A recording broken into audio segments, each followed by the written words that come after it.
Working in the emergency services demanded not only resilience but also constant readiness for anything. Night shifts meant staying alert, prepared for any call.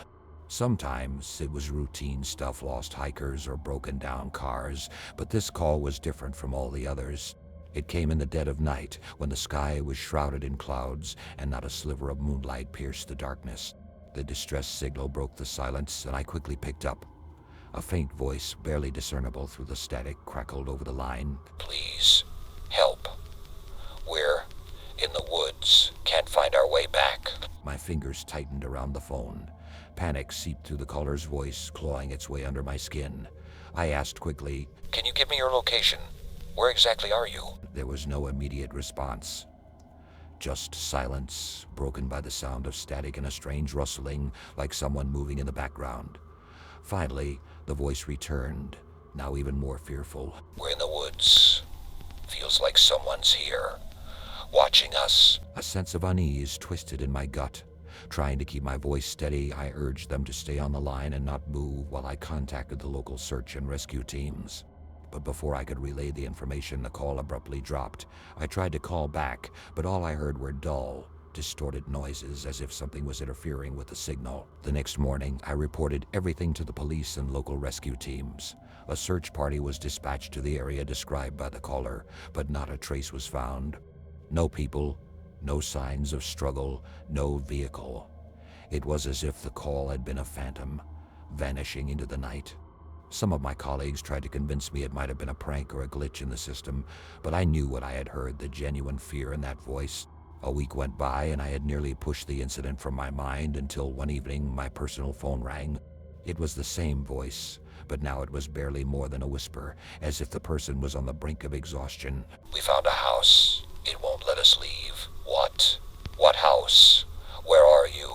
I desperately tried to get more information, but the call cut off again. That short conversation left a deep sense of dread gnawing at me. I realized then that I couldn't just sit and do nothing.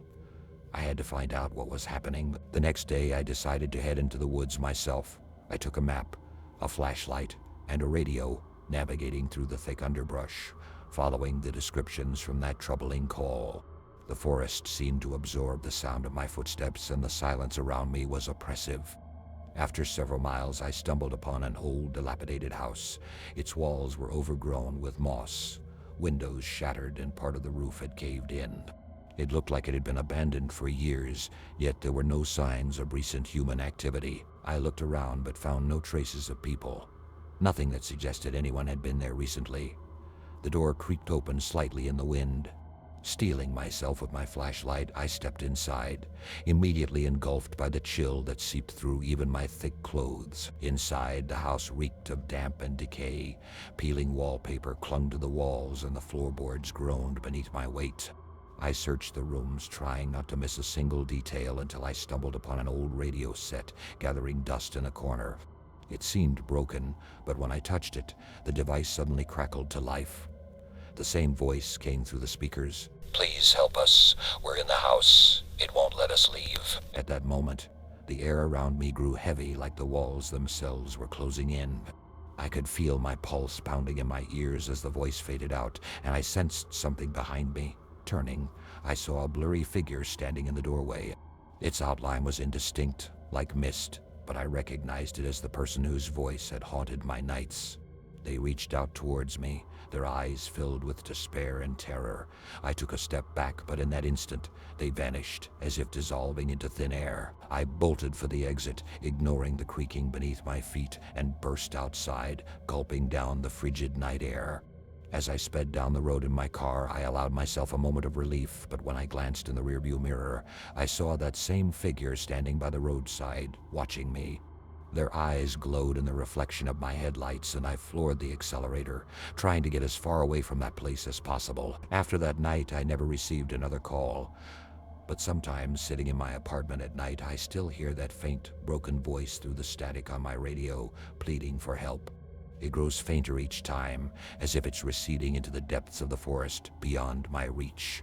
And every time I hear it, I think of that abandoned house, It seems like the house, wherever it may be, is still out there, waiting for those who might stumble upon its threshold. Months passed, but the feeling that I missed something crucial never left me. I gathered my courage to return to that place, but I could no longer find it. The forest remained silent, swallowed by cold and mist. The house had vanished as if it had never existed, and yet sometimes I swear I catch a glimpse of it among the trees just beyond the next bend. It's like it's luring me back, knowing that one day I won't be able to resist and will step inside its walls.